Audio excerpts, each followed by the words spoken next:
السلام عليكم. بسم الله الرحمن الرحيم والصلاة والسلام على سيدنا محمد وعلى آله وأصحابه أجمعين. So last time we started with the new surah, Surah Al-Mujadilah. Excuse me, can we ask the group to go a little bit to the back so that we will...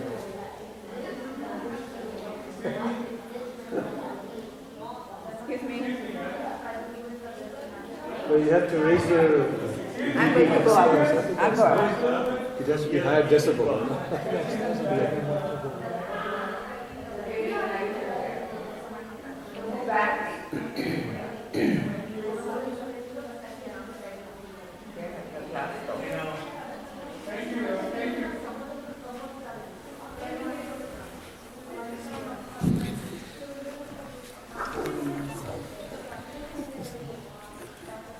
Maybe we could meet in the TLC there. We have this high school. So, and we said that this surah that was revealed in Medina addresses social also issues that when we looked at them, we saw that there is one common thread that connect really these social practices.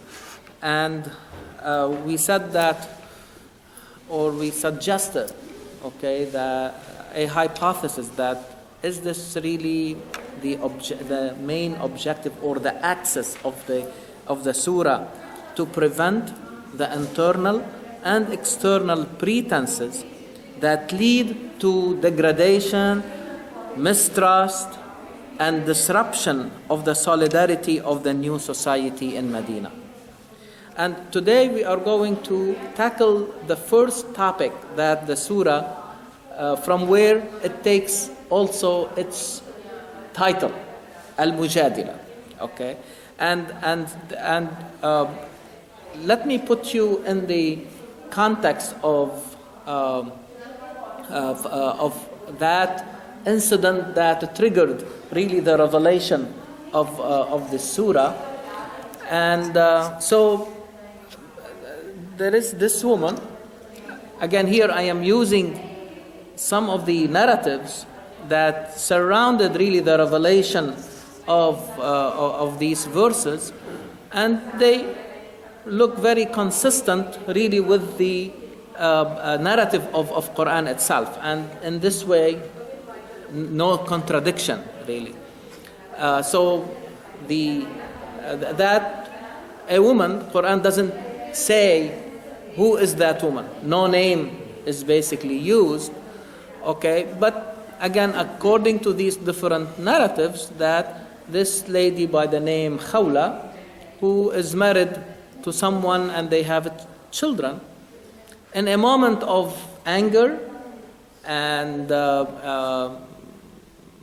disappointment, if you like, he said to her, "You are like my mother," which means in that society, in particular in Medina, there was this type of divorce that was practiced, where if someone says to his wife, "You are like my mother," it means that this divorce is final, is everlasting. They cannot go back.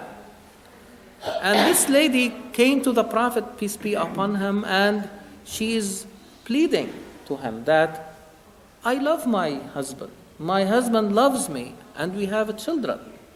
And I'm really sharing with you this because it is really interesting to see the rationale or the logic, if you like, that this woman was really using, to plead her case, that I love my husband, I love my husband loves me, and we have children. If I am divorced in this way, okay, it means that I am not coming back to him, which means where the children will go. If they go with him, they will be lost. And if they stay with me, they will be hungry. And I think Brother Shakil last time raised the issue of, or the connection between the socioeconomic, if you like, conditions, and also the way women were basically treated or viewed in that particular really society. Now, let us keep in mind, okay, that this surah, okay, or the first surah that was revealed in Medina was Surah Al-Baqarah. And this is way after that. It means that the issues about divorce has been basically clarified, okay? But I can see that there was still a residual from the previous system that was still prevailing, okay, in Medina, okay? So Qur'an put like a very detailed, if you like, laws and rules to govern, okay, if a husband and wife decided like to separate, what are really the rules that they have to abide by. But this type of divorce that we refer to it as dhihar from the word dhahri ummi, okay, you are like, to me, you are become like my mother, which means what? That I cannot touch you anymore, okay, and I cannot have any, you are unlawful to me anymore, okay? And we know from other surahs that were revealed in Medina also clarified who can a man or a woman marry and who he or she cannot marry. And the first thing, حُرِّمَتْ عَلَيْكُمْ أُمَّهَاتُكُمْ. Is that right? Your mothers are unlawful to you. Okay, you cannot, and that was practiced before. Okay, and so this is why I said that this type of divorce was a residual from, and it required. Okay, so it was still practiced. Okay, but nobody was saying anything, including the Prophet, peace be upon him, and his disciples, until someone like this woman, okay, who basically was able like to see the consequences of a practice of that nature, the social, you see, the social impact or the social consequences of a practice of that nature. And so she came to plead to the Prophet. And honestly, I really want you, okay, to reflect on the incident itself, the pleading, okay, the response, okay, from the revelation. So I really want to open this. I don't want really to make all the talking, okay, because this is really very important. I wish we had more of our really sisters to be really engaged in this type of discussion. And I am really willing to take more time, and whoever likes to start will be great. Unfortunately, I know where I am working right now in Pakistan. Sister Rabia and whoever is Pakistani familiar with the society there. I know a particular case, a kid comes to our school, when he joined, he was 3 years old. And he was without mother about a year back because father kicked her out and all that. And unfortunately in those areas, father keep the kids and mothers, they cannot even see them anymore. And I tried to counsel him, and unfortunately it is Now he is in class 2 or whatever, about 3 years now. And he's one of the most brightest kids. Sometimes he used to come without food, and father is on drugs too, I think. He's a good carpenter though. He worked in our school to make the furniture and all that. We gave him the job so that he could come closer. And I've seen the kid, while he got closer to the teachers and all that, he mashallah came out of his, he used to be, he used to be scared of everything.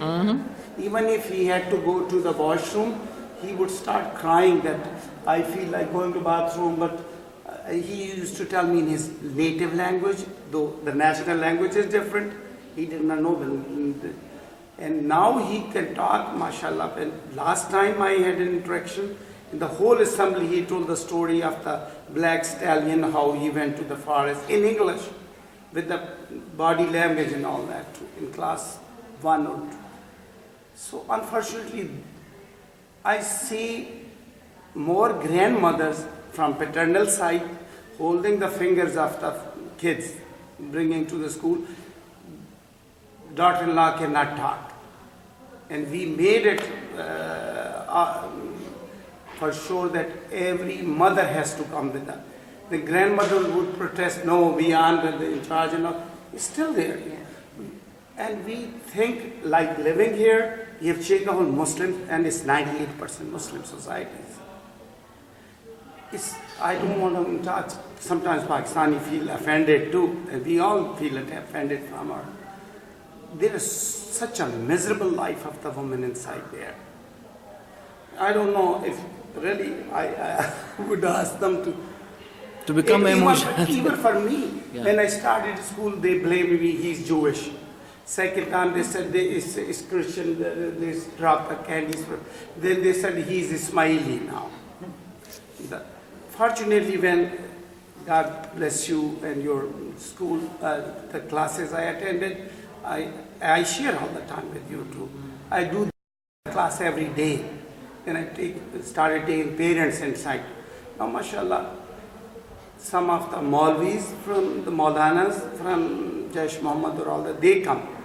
But we need a lot of work there. No question about it. Really? I think it's indicating that the culture has been, it's not the religion, it's actually the culture of this, of the northern part of our country, and which is also a reflection of the lack of education of women. I'm sure the women are the mothers. No, they are educated. But unfortunately, the religious thought is still the Jahiliyat thing, you know. No, but that's not religious then. Probably it's the cultural, that they think that women cannot be, responsible for their own children. It's not in the religion. I know, nobody follows it.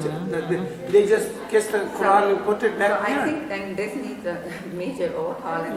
No question about it. But not just in the schools though, because in schools we don't talk about it then. No, but our school is like I'm asking or requesting Dr. Khayr to make a curriculum for the, and we are trying to do whatever we are. We don't give them ratification of la ilaha illallah. I'm happy that you brought really like an incident or a situation or a case, okay? Because really Qur'an is presenting a case, okay? And as we said last time, we can really like drown ourselves in that particular case and forget really the bigger picture, okay? So in other words, there will be other situations, okay, that would lead to the same mistrust and disruption of the family and the social fabric, you see, or the degradation of, or demeaning, demonizing, undermining, okay, in particular, I mean, women in certain really societies. Yes, Muhammad. Just to add to you, I'm going to tell you another story, okay? It's not a story, I'm sorry. Let me add one comment. No, as a case, I mean, like that can be it's not a repeated. case, Dr. Khair. We think that after revelation of Quran, some of our knowledgeable people did not fulfill their No question about it. their Yeah. duties, Yeah, and yeah. societies are still suffering. And Yeah. that's what I meant. I just say this: the religious people are also like that. Right, they are the ones. They are the one they I was in interpreted like Algeria, that. my hometown, country, but In Algeria? yeah, 3 weeks ago. Can I say something? Yeah, let me I end that. attend, Friday prayers back home.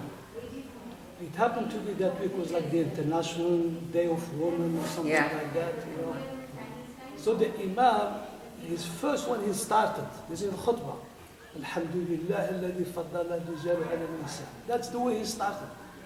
Praise be to Allah who has preferred man over women. Is that what it is? That's exactly from my, I'm sitting there. Unfortunately, that's the problem. And then from there, this is the beginning. So you know how the rest was, but That's not the societies. that's from Imam, Friday prayers, Ramadan, that's the way he started. So it's very, very complicated. Deep and deeply rooted I issues. know. It's not only North, all over, Punjab. Oh, all yeah, over. yeah, no question. I think one after the divorce, the responsibility goes more on the wife's parents' side. The in-laws does not take any responsibility at all. For Very the children, few. you mean? The husband gets married again. They don't stand up like for the women who are really facing situations like that. Yeah. So, I think that it's reflecting again that women are not economically empowered. So say if a woman was economically so strong that she could say, you can say whatever to me, but, I'm not going to, the divorce cannot work unless you follow certain rules, or if the women were able to stand up to the men. So again, it requires a cultural and a societal change. Yeah, And especially the upbringing of our girls. Exactly, and this is what is of interest to us. Okay, on like how can we learn from these incidents? Okay, and what was really the major transformations that the Prophet, peace be upon him, made? Because as we said last time, for an ordinary woman to come to the Prophet, okay, and have a dialogue with him, and we'll say more about A that. woman cannot talk to Exactly, mullah now. in a society where, women were basically buried Still alive, okay, and to see this journey from that below zero situation to a woman that can sit at equal footing with the Prophet, the leader, okay, and plead, and the Prophet at the same time, because he is bound by the revelation, and so he is basically had to go with what is prevalent, okay, and as long as there was nothing like from the revelation to say this is unacceptable until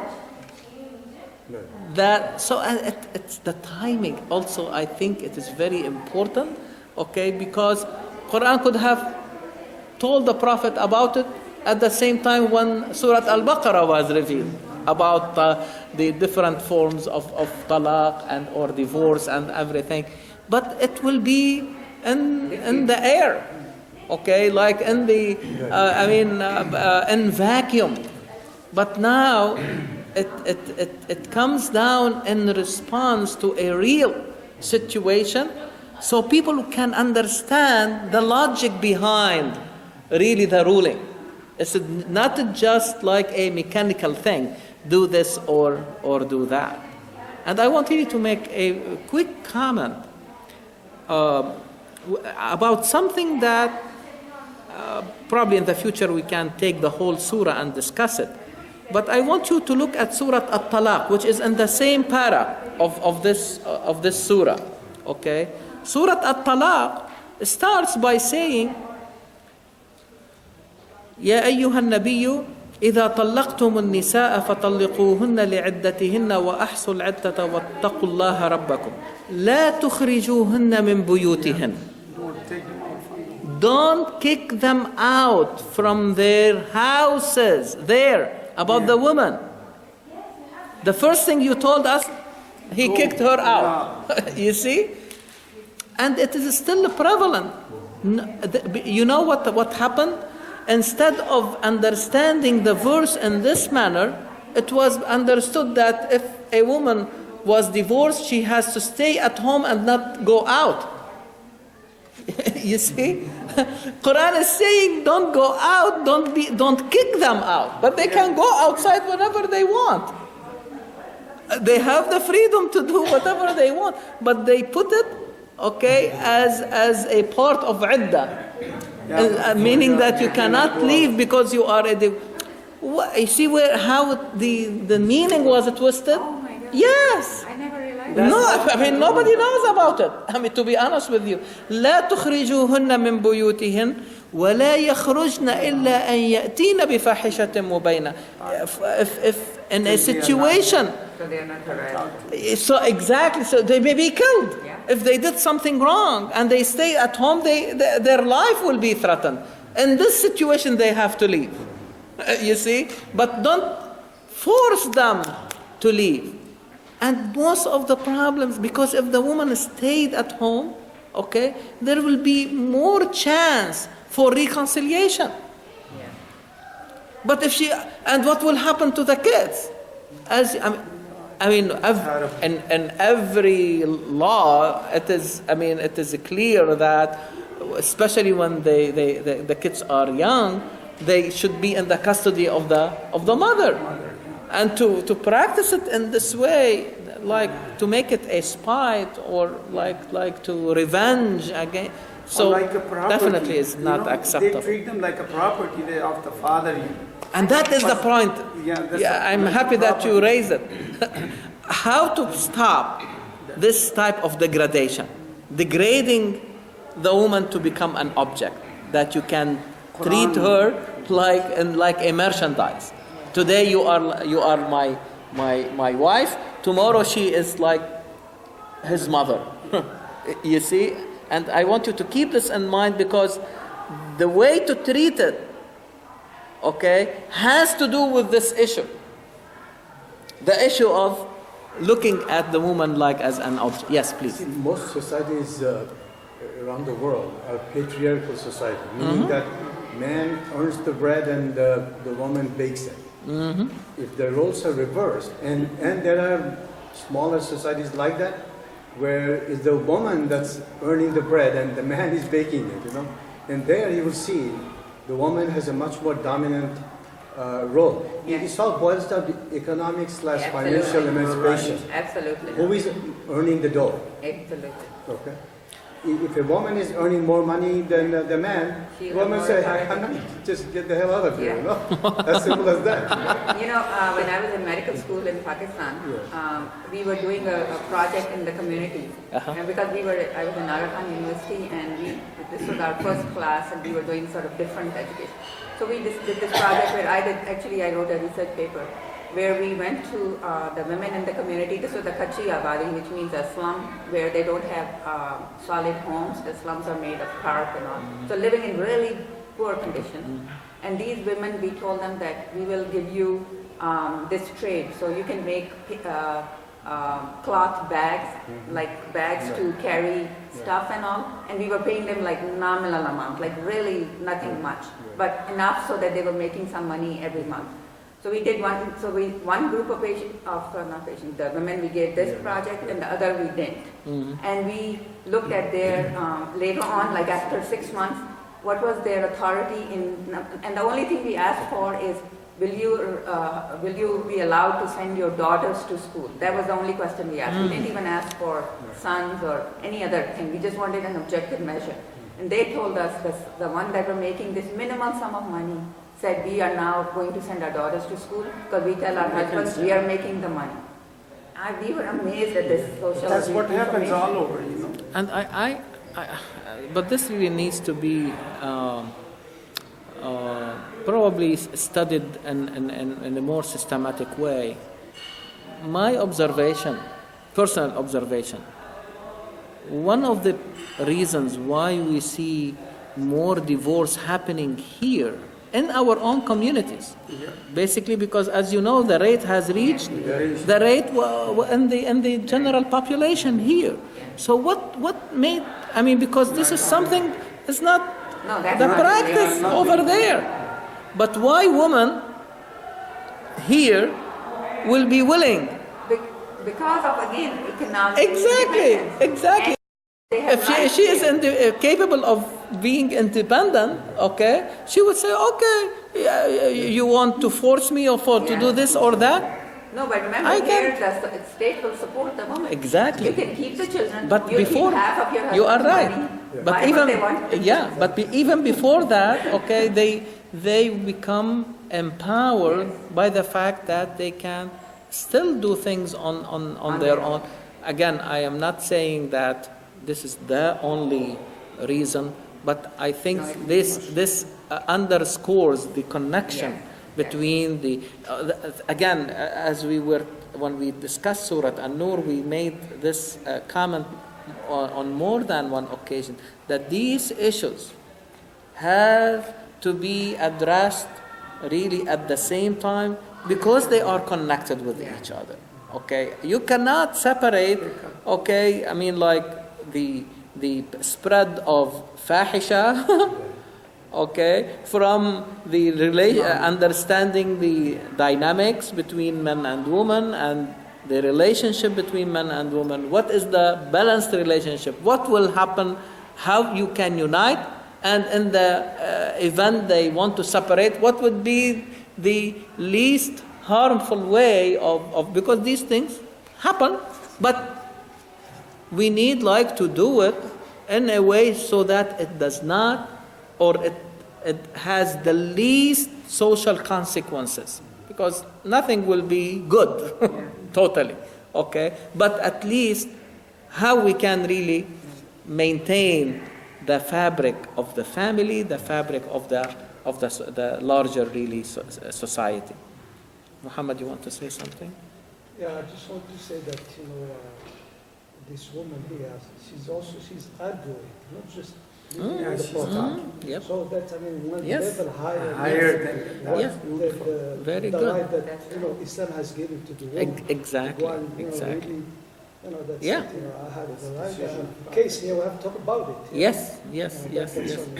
I mean, to raise it to become like, today we call it like a national security issue. Okay, I mean, this is the highest level, it could be a social problem, but if you raise it to that level, okay, and it reaches, let us say, the president, and it is talked about, let us say, in the White House, it means it really attracted really the attention. So this issue had been brought, not only that, but there was also قد سمع Allah Azza wa Jal, okay,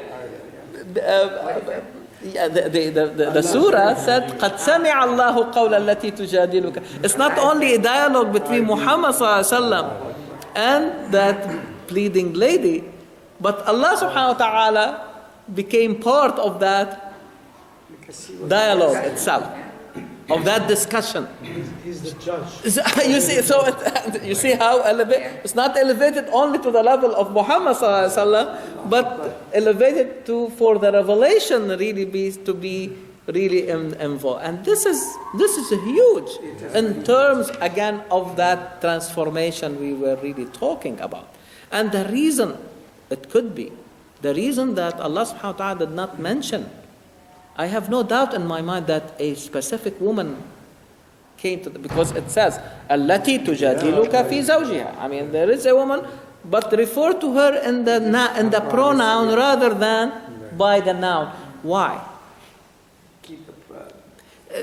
To tell us that this is, if it were mentioned by the name, one may think that this is one case. Okay, no. I mean, if it were not for that environment that was created by the Prophet, peace be upon him, over all these years, to elevate the level of women and how they are viewed, how they can be engaged and committed and be part of the solution, rather than being always looked at themselves as the victims. You see, this is the empowerment that, believe me, that is really needed. And if it, and for men to believe in that, because they can create that environment for women to become adequately honored, empowered, okay, valued in the society, okay, and they will have the ability like to spearhead solutions that are really very important. I mean, I remember even sometimes certain actresses, if they believed in a certain issue and they see that the society is not able like to overcome this, okay? So, because movies become, I mean, like a way, okay, to spread your word, okay, like the song, and you can use these tools, and certain governments responded and changed the laws based on, especially if the actor or the actress is really like very well known and they have influence on the people. And unfortunately, at least in our countries, they become very few. If I look 25 to 50 years ago, we used to have better quality.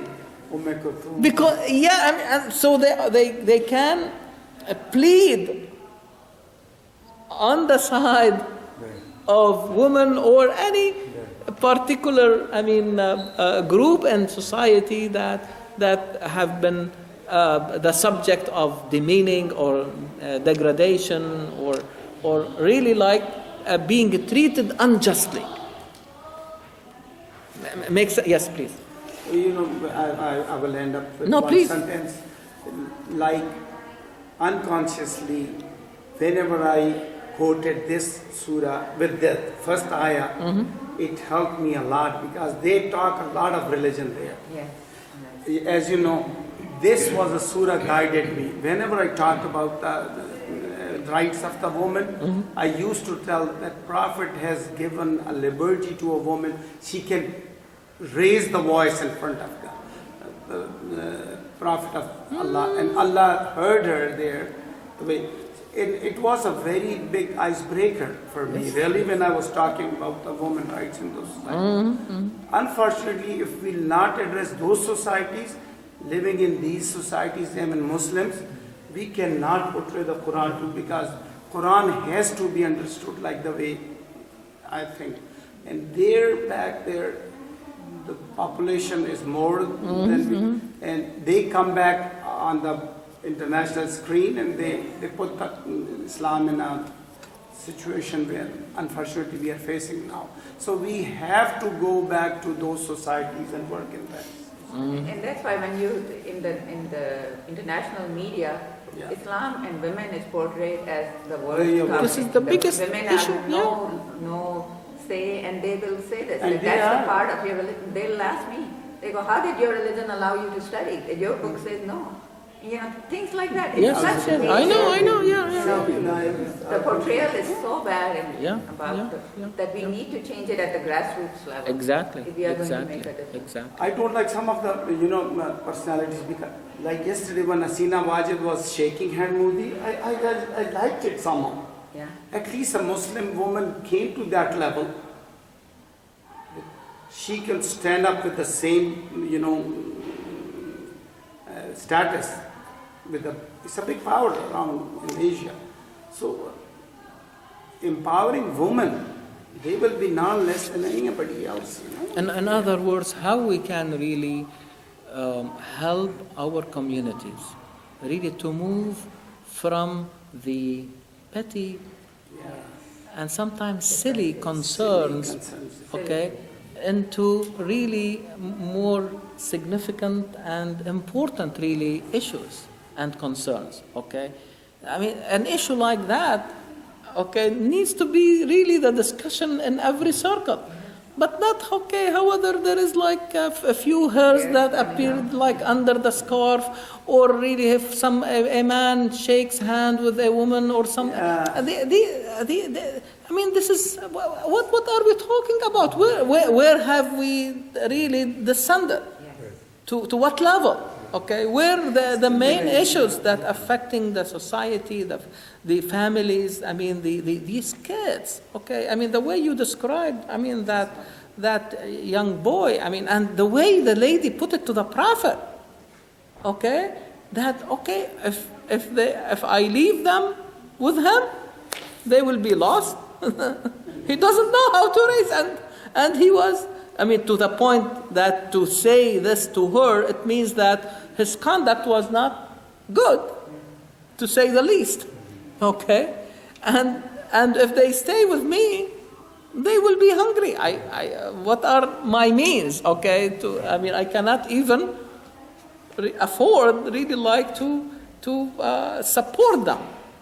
Yes, please. That's one thing I wanted to say, like with the handshaking thing. I think we lose lose all the context, because I was watching this interview on television, and there was women interviewing somebody prominent in their community, and the person was talking very good about the issues that's facing our Muslim community. But at the end of the interview, the woman tried to shake the person's hand, and the person didn't shake the hand. And in my work, people remember just that part. Yes. Did not remember anything else. The whole content. That's what I need. Remember this part. Trump did not shake Angela Merkel's hand, and so everybody's talking about that. And that was very rude. He didn't. That's the thing. So that's what we are people don't portraying. remember anything else, because that's the piece they remember. Everything else that up to that point that person mentioned was eloquent, beautiful, but people did not remember that piece. Just words, And that's what happens, that people lose context because of this But stuff. yeah, I mean, religious elites, yeah, and again, when I look at all these issues, I really see that they are the result of really I will say it this way, unresponsible interpretations. Okay, because it has nothing really to do with, what are you talking about? Give me a break. They bring some hadith that I heard. Yeah, that's what I'm saying. They But say that the Prophet said, it's prefer for you to have a hot nail to your hand than shaking the hand Really? or touching a woman who's not. No, but the touch, it has I don't know why it comes like exactly. So no question. It cannot It's be. all elites. That's what I'm sorry. Oh my Elites. God. They were talking so much, I figured they were thirsty. Thank you very much. You are very, very nice. I'll bring some more. Yeah, it's enough. It's enough. Thank you. That's my conclusion. The elites of the religion who take responsibility, like he said, they have to be changed mentally, and and reflection, the way they reflect Quran and Hadith. I don't know where they come from and why don't they. This is why I think. It's not just religion. I think it's deeply embroiled in culture. That's I guarantee you, if you go to Saudi Arabia today, a man will not shake hands with a Saudi woman. Yeah, why is that? I'm telling you because everything is based on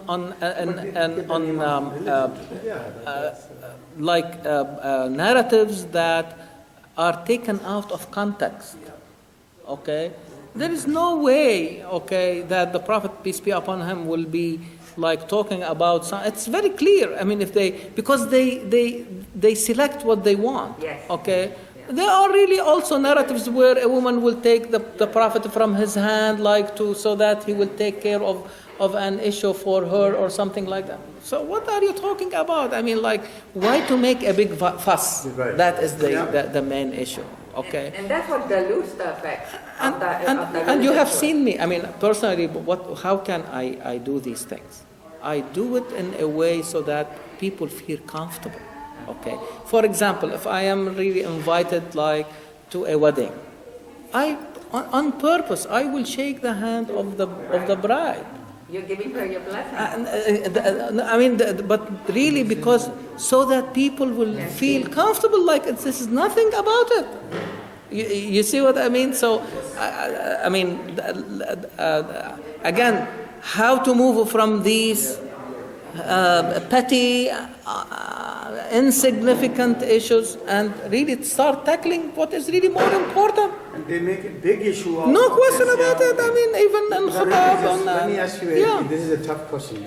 Yeah. You're a physician, practicing physician. Two cases. Case one, an American woman, she's your patient. Mm-hmm. She came to see you and she's very glad that, she says, thank you, doctor. Yeah. Are you going to refuse to shake her hand? Do you know when they shake? Case one. No, I mean, Right, exactly. They'll probably give a hug, Case two is let's say a Muslim woman, I'm going to make it tougher, she is in the hijab and all that. And she also your patient. And she really is very happy that, with your treatment and diagnosis and all that. And let's say that she's also a very educated woman, okay? And she really sincerely wants to thank you, And I'm sure you will shake her hand. But some Muslim communities say, oh, look at Dr. Walid Khayr, they will talk about it. That's what it is. I tell you, That's what I'm saying. you may not shake hands with Muslim doctors, but you'll definitely shake hands with them. With them. Yeah, exactly. This is what we need to change. That's cultural and they make it religion. I just want to remind people that 3 or 4 weeks ago, Imam Asghar, he had a khutbah, and that khutbah was regarding the topics of to be discussed among young couple who wants to get married. And he raised all the issues that they should talk about it with each other to see as to how they feel about it. So that was a good khutbah because it really addressed the younger couples and also it addressed the sensitive topics like we are talking about. Yeah. so in other words, really, again, we need to make that really movement, okay? And really, the way the surah starts is really very interesting. That Allah subhanahu wa ta'ala has heard, and that's not really like when you say, I hear you. You see, which means that I understand, okay, your situation, okay? It's not just the physical hearing, okay? When yes, many times we hear, but we are unattentive to what is being said to us, okay? And Qur'an is talking about not only arguing, that lady is arguing with the Prophet, pleading for her issue, for her case, but Quran will use the word tahawurakuma. Hiwar is really from a very beautiful verb. Quran uses it in another setting, dhanna an lan yahur, which means to come back. So when I am talking to you, if we have a dialogue, it should be a two-way dialogue. It means that I'm not only talking but also listening. Okay? And this is a verb, hawara, okay, which means that this is an action taken by two people at the same basically level or footing. Okay? It's bi-directional, two-way type. Wallahu yasma'u tahawurakuma. Okay, so no question that the Prophet, peace be upon him, practiced really attentive listening in the highest way possible. Okay, and it is so expect that when you talk to somebody, okay, that there be something coming from the other side, that you are willing basically to listen to it and see the other side, as that lady was giving the Prophet the other side of the issue. It's not just like, okay, that this is a practice and we have blindly to accept it, but there are really consequences. But again, it showed you how important to have a reference to which you refer to in order really to extract, if you like, your laws. Imagine today, we don't have a constitution. How do you expect really the judges really to basically to make their judgment? So they have a reference. Okay? So the Prophet, peace be upon him, was going by what was available as long as there was no revelation to say that this is not acceptable, and that was the moment for the revelation to come down, siding with the woman to change. It's not only that, okay, the Prophet listened, oh, that's very good, and the women are empowered, but really the argument of the lady was taken into consideration to the point that laws have been basically changed. You see, and this is very important. So it's as part of the of any solution. Okay. Yes, the law, as we saw it in Surah An-Nur, the law was part, but not the only part. So, one measure among other measures that needed to be taken care of or to be practiced in order to solve a certain really. So remind us as a group, I remember from previous discussions, you raised a very interesting analogy of what happened with what happened really in our own time. Just we were talking about this Surah many years ago, and we came to this, this law, because Allah, after this discussion, this argument, then the law was changed. In the Ladina Yudahirun, things like that, and there's all kind of consequences. Yeah. And the woman is Khuda, so we decide that her name is. So can we say that this could be the Khula's rule, just like we have so many rules that so that could have been something. We look at that way, maybe in that sense that Yeah. So So the bill takes our name. But also you mentioned about like something like another example that looked like khawla in our modern time in the United States. Yeah, just like the civil, Rosa Parks, really, and so you can say that Rosa Parks was another khawla, or khawla was really like a Rosa Parks in our modern time. The reason I'm bringing this, because this is how we need to understand how to bring something that happened 1400 years ago to the age, to today. How can I apply? Or what is really the impact of this verses? As we said last time, zihar is not practiced anymore.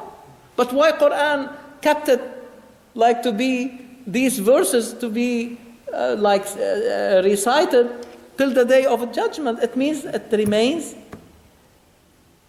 relevant to us. It's applying to other issues. That's where we have to. That's why we have been keeping. We kept saying don't dwell or being drowned in the example itself, in the case itself, but how we can learn from the case things that can be applied, like to the situation that you mentioned, or that situation that you shared with us, okay, in a different setting, in a different country. But really they have this common thread. As we are going to see other issues the surah is discussing, but they share this common thread with the case or the subject that we are really discussing really right now. So the argument of Qur'an starts from the basics. You are telling this woman, you are like or I will treat you like my mother, okay? And Qur'an immediately saying, she is not your mother. Your mother is the one who gave birth to you. And again, Qur'an will not respond in the singular. Your mother. Yeah. الذين يظاهرون من نسائهم. Can I just ask one question? I mean,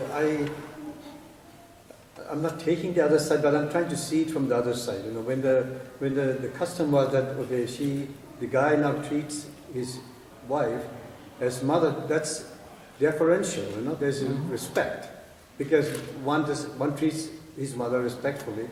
So what's implied in it is that he's not going to kick her out because you do not kick your mother out of the house.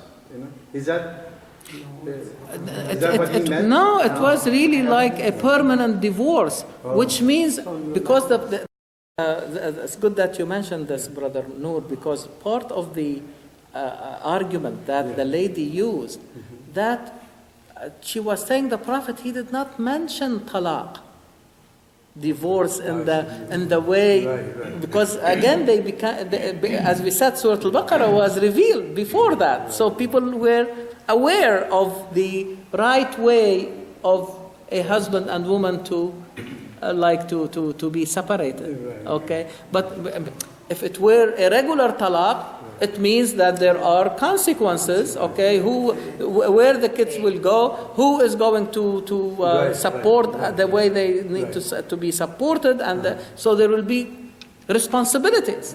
But in that fashion, nothing. This type of divorce, okay, they are there is no way of coming back.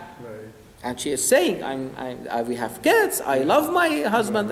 There is a way to come back, but if we go by the letter of that custom, you see, it's gone. Otherwise, why Qur'an will be adamant about really changing that? But at the same time, he can remarry, do whatever. Yes, but she cannot. She cannot. So again, you can see that the prison, if you like, that she will be imprisoned on, but really, he will be also imprisoned, because really, who imprisons somebody? You see, if you deny somebody else freedom, you are not free, because if you cannot give something that you lack. We say in Arabic, فاقد الشيء لا يعطي. If I lack something, how come I'm going to give it? Okay, so if you are not able to give freedom, it means that you don't have it. Why it is important to say that? Because really, in order really like to release that woman from her obstacle, you have to start by releasing your own obstacle. Give you an example, okay? When a rich man gives to a poor person, okay?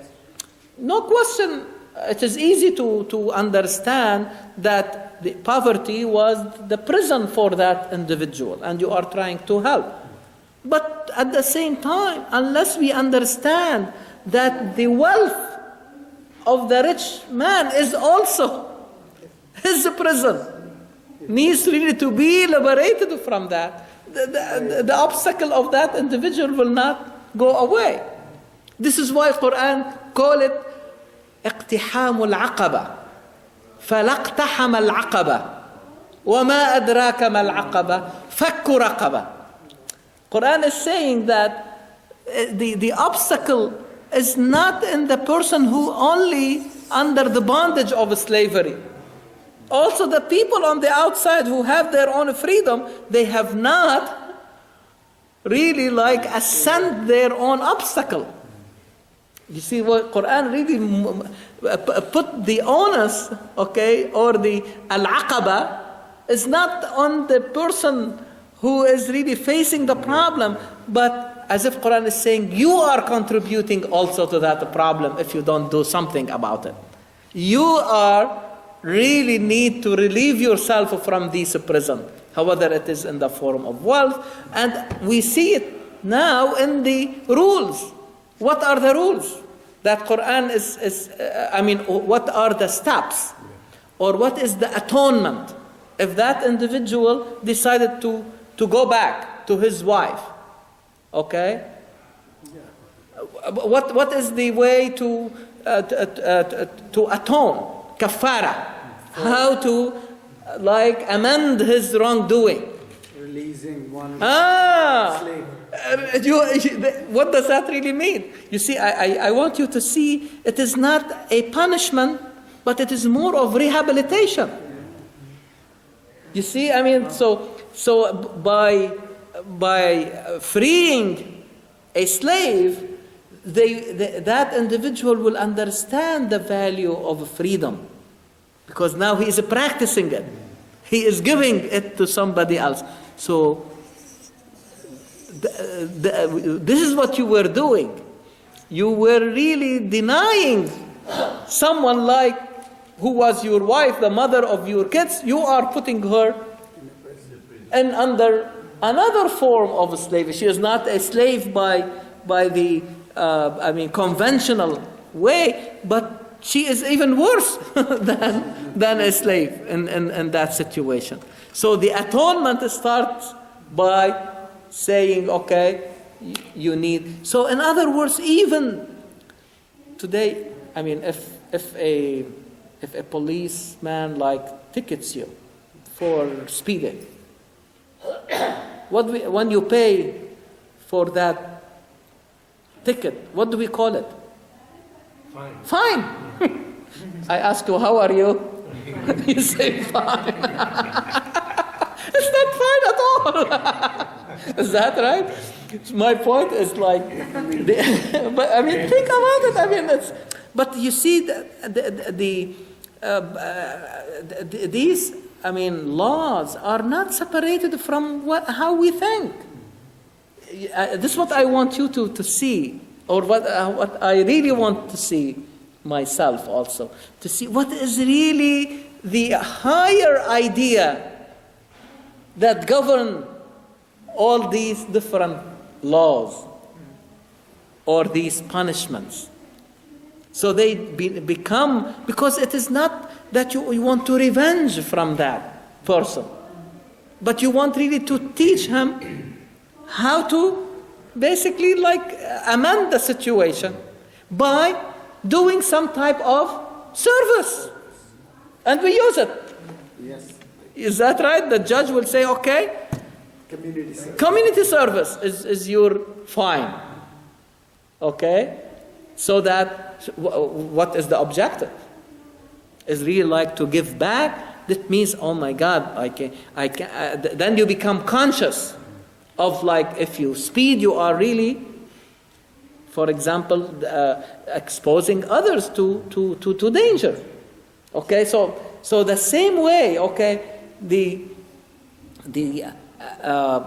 and I'm also, I can see another aspect or perspective is that as Qur'an was solving that particular issue, but there was also a bigger issue in the society, which is slavery itself. You see, so it was used also as a tool, or one of the tools, to abolish a bigger problem in the society, which may be also contributing, we saw it in Surah An-Nur, contributing to the problem of prostitution, for example. And unless you solve that other problem or address it at the same time, again, we may, it will be like putting, covering a hole and creating another one. You see what I mean? That doesn't work. You need to address all these issues, especially when it comes basically to slavery, because it's not going to be, as it is really in the mind of people, that they think this issue can be solved by just a decree,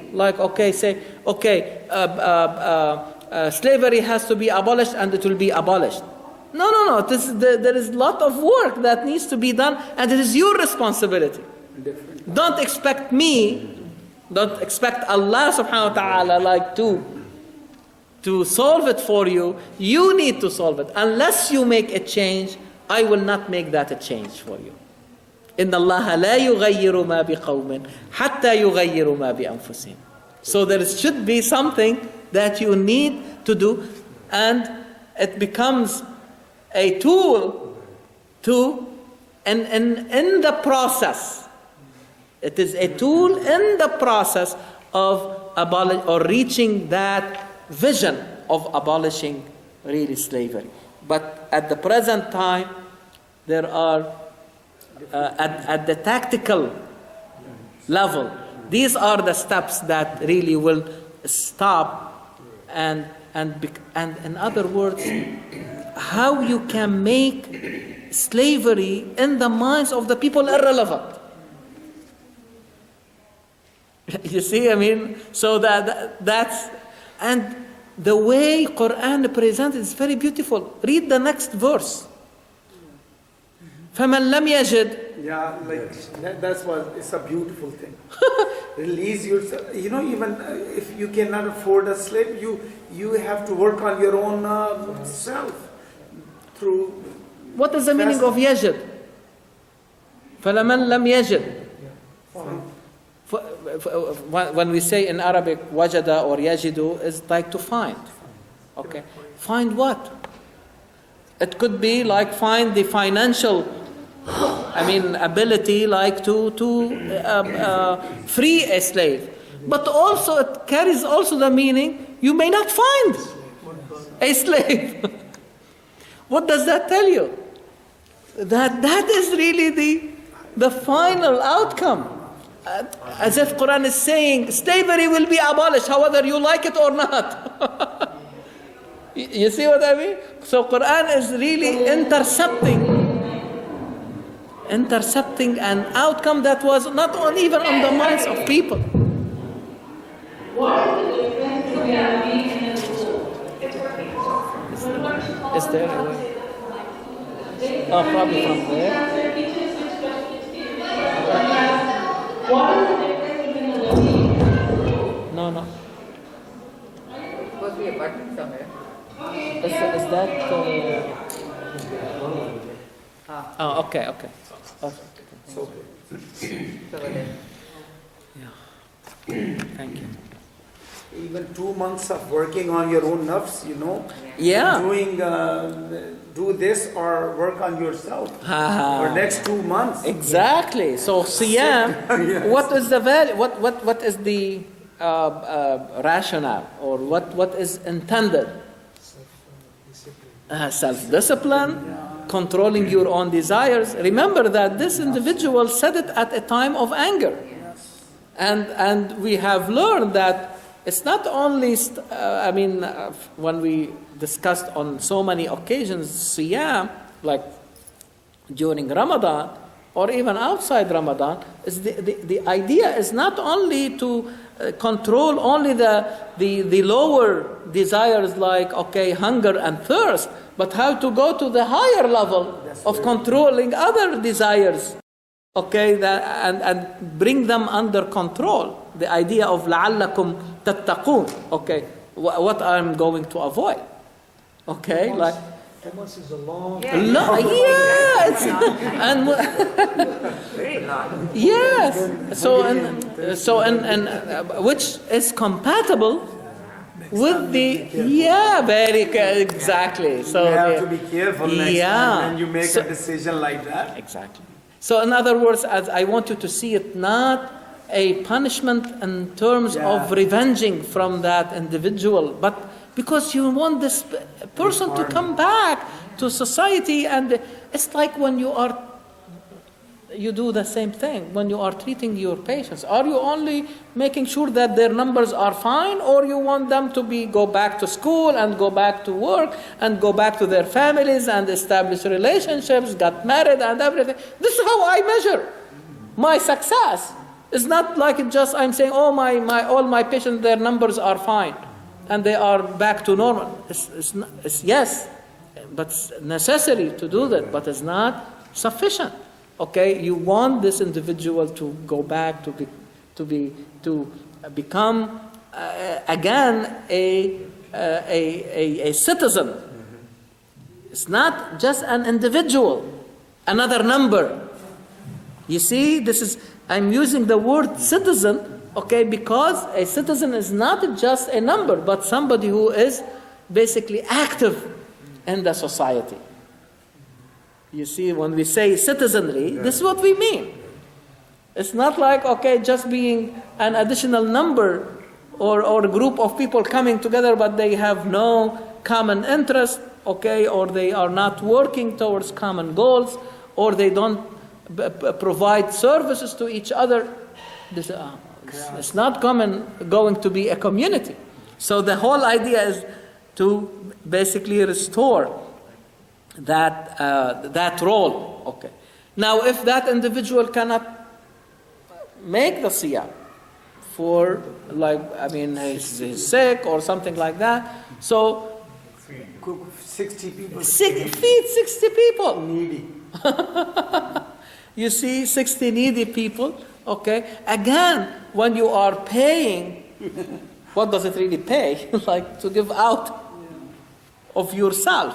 Okay. But really, you are paying not only money, but you are really paying compassion and mercy and feeling with the other, so that this individual will feel what will happen to his wife or previous wife, to his kids, okay? And that is compatible with the plea of that lady. Now I can see it more. Yep. You see, as we are discussing, you can see the connection. So, in other words, this atonement is compatible in the first place with the crime or the wrongdoing, okay? But at the same time, the solution, okay, it carries really the solution to the problem, which is basically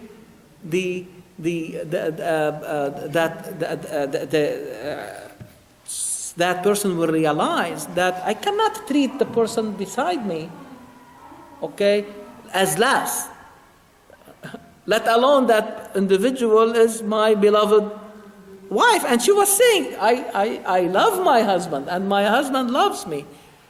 He made a mistake. There is no way to go back. So Qur'an is saying, yes, there is a way to go back, but these are really the steps that need to be taken, so that the idea is not just like in a mechanical way, okay, but in a way to rehabilitate that individual and become really a good lesson for really others to say, oh my God, this is really, we need to pay attention. Okay, I think this is a very beautiful, way of addressing an issue that I'm sure the more we look into it, we will find really more into it. But here comes the idea, ذَلِكَ in verse number 3. After Quran talks about the three different ways of atonement, okay, Quran said immediately, ذَلِكَ لِتُؤْمِنُوا بِاللَّهِ وَرَسُولِهِ. As if Quran is saying, if you follow these rules coming from Allah subhanahu wa ta'ala and will be practiced by the Prophet, peace be upon him, it's a proof that you believe. But it's really more than that. What does it really mean to believe in Allah and His Prophet? To be engaged, okay? Your engagement is by, so in other words, you believe in that system. You believe in the agenda, because otherwise you may be following a different agenda, the agenda of Jahiliyyah. The same thing what you described earlier. Is this the agenda of Allah subhanahu wa ta'ala and His Prophet? What, in other words, is it really the agenda? What is the agenda of Allah subhanahu wa ta'ala and His Prophet? And the believers? What is their agenda? To abide by the values. La ilaha illallah. You see, all the values that we will be talking about, that will be applicable here, are all emanating from the beautiful names of Allah. Number one is justice. Justice. Okay. So you're abiding by the values, so you maintain peace in the society. In the society, both That is- justice they're and both peace are names of Allah. So if you really believe in Allah, it means that you believe in His beautiful names. Internalize them, practice them in your own life. That would be the proof that you believe in Him. To say that I believe in Him and your practice is really injustice, causing conflicts and wars, and so. That's what is happening. And this is what I am when I talk to the younger generation. Okay? And we did a very interesting exercise with them a couple days ago. I printed to them like a table that contains like 32 values. Okay? There are definitely more. But, you cannot, bombard them with too much. But at least, and I know they know all of them. From responsibility to honesty to humility to trust to, you see, all these, mercy, compassion, timeliness, all these, they know. When they read them, they understand them. But you made them conscious. So the first question I asked them, choose top five values that will define you and how you behave. So what will, this type of question will make them what? Look at themselves. Who am I? Okay? Now they start thinking that, oh my God, my identity is really how close I am to these values. Is this less powerful or more powerful than saying, oh, I am my identity that I am from Lebanon, or I am American, or I have nothing against all these identities. You see, this is my religion, and this. Honesty, nonsense. Because if it does not really come down to these values and their practice in their life, they mean nothing. It becomes badges that you put, have nothing. You see, asma, but have no meaning. You see? And then I said, okay, choose another five that you think are important for the well-being of the group. If you are not alone, you have 7, 8, 9, 10 people around you that you come and meet with them and you listen to them, they listen to you. Okay, but really the most important thing that I noticed, and this is very immediate, it happened in the same setting. When I asked them, choose like 2 values that you want to acquire or improve over the next 6 months. And then they start really thinking more, like, okay, what is missing? A young woman said, okay, I will work on timeliness. Sometimes I may timeliness, to be punctual. Another said, I put collaboration, and the reason I put it, and I like the way they are expressing, I am not talking, they are talking. Okay? Collaboration, he said, I noticed myself when I am doing a project with other kids, with my other friends, sometimes you want like to jump on something to get it done so that you don't. He said that probably was not the right way to do it. I need like probably like to work with that individual and collaborate, because sometimes we forget ourselves, okay, and what is really needed, okay, to maintain, in our relationship with others. So that is my point, my dear brother. I'm bringing this because this can be done in a practical way, not through a lecture. Do you think it will work if I gave them a lecture about values? Nobody will listen. I'm telling you, after 5 minutes, they will start picking their phones and playing on it. During that exercise, no one because they were engaged. was diverted because they were engaged. But the most important, engaged in a good way to start thinking about. Then in another setting, I will bring the idea of how to connect this with what you believe in. You believe in Allah? Who is Allah that you believe in? Who, not what. Who is Allah? Who is Allah? Ar-Rahman, Ar-Rahim, that Al-Ghafur, Al-Latif, Al-Hakim. You see what I mean? All these things that you were talking about, they are not disconnected. But it goes both ways. Your belief should be the incentive to do these things. And if you do them, it will be a proof. Because it will bring you closer. It means that you really believe.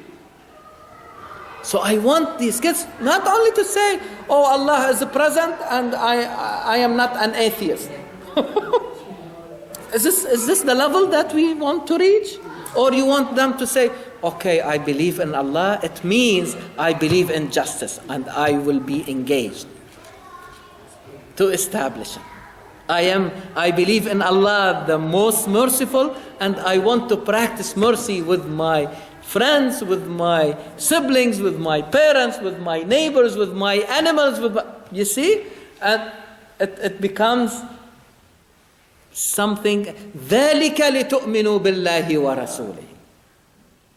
And if you open all the commentators' books, they stop at that mechanical level. Okay. And they talk about things. I mean, what is this going to? It's not going to change anybody.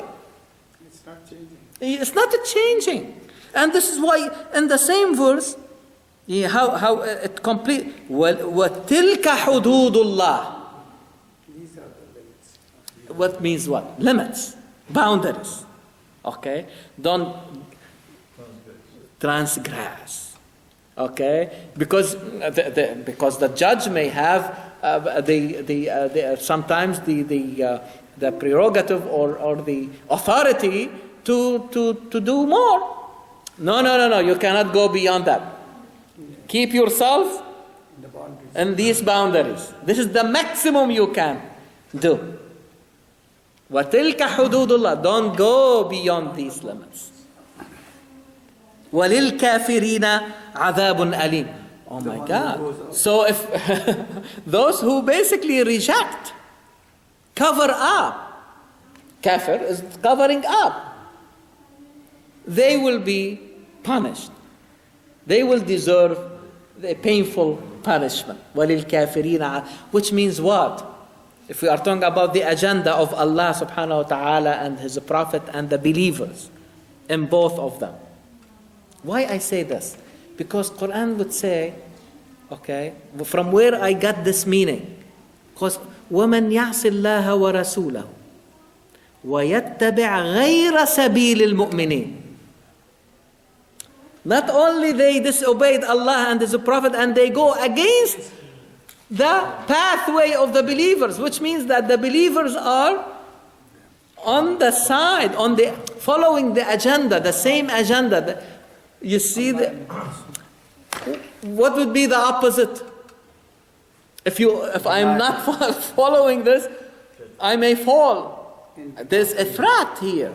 There is a danger that I may be falling in the agenda of Not the denier. kafirin. Those are the people who cover up the truth, reject the truth. So you see the way.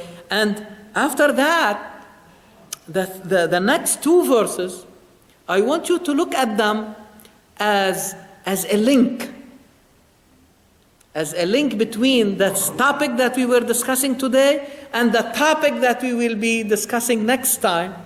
So these two verses apply to both. It's amazing. I mean, this is the way I see it.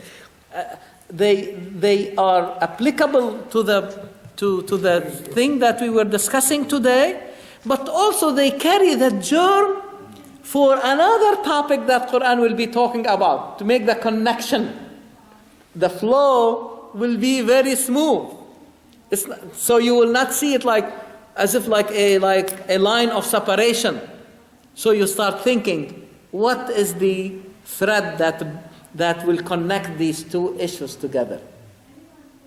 So look at these two verses and the next few verses that talks about another issue that also was practiced in the days of Muhammad ﷺ, and let us see what is the relationship, how it was treated, and how it was really related, or what is its connection with the topic that we discussed today. Make sense? Yes, please. So far, which I figured out, like Allah is encouraging the people who are, are exploited to stand up for their rights. Yes. But they cannot stand up till the environment is not there. Exactly. Like Prophet ﷺ created an environment. That environment. That's Exactly. whatever the issues I taught, the environment is not there. Exactly. Unfortunately, the religious elites don't present Quran the way it is. They present like they have to be, Please. So, No, because they themselves are ignorant. yeah, that's the problem. So, Rosa Parks, it means there is a universal value inside embedded in us. Like even you are not ever studied Quran, but if you get the environment, Rosa Parks could be still there for any issue. Yeah. And I think when woman is a mother, that's why she is so strong. If woman stands for any issue, she can, I think, make a bigger impact on the society than average man does it. That's what I felt back home too. A woman, if she stands up, she can do a much better job, especially changing the environment. Yes. In fact, Quran has a very beautiful description of women in general, talking about nisa'ukum harthun lakum, which really means, on the surface of it, that women are really the one who reproduce. They give birth, okay? And it's like your field that is really producing all these really like fruits and trees and all these things. Harf. But the point is that I always try to make that it's not only reproduce, but also produce.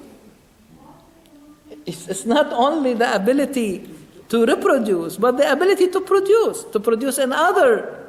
So in other words, the ability to reproduce, to bring life, should become an ayah, should become a sign that this individual is capable of producing. If they are capable of producing the highest, which is life, everything below that should really be easier. You see, and this is what we really need, okay, to instill. Because some of them may not have kids, and this is a fact of life. But does that mean that they are not under that description, okay, of the ability really to produce and to really contribute to society in different really ways? So unless, as you have all of you alluded to, create that environment, okay, it will be very difficult really to make a change.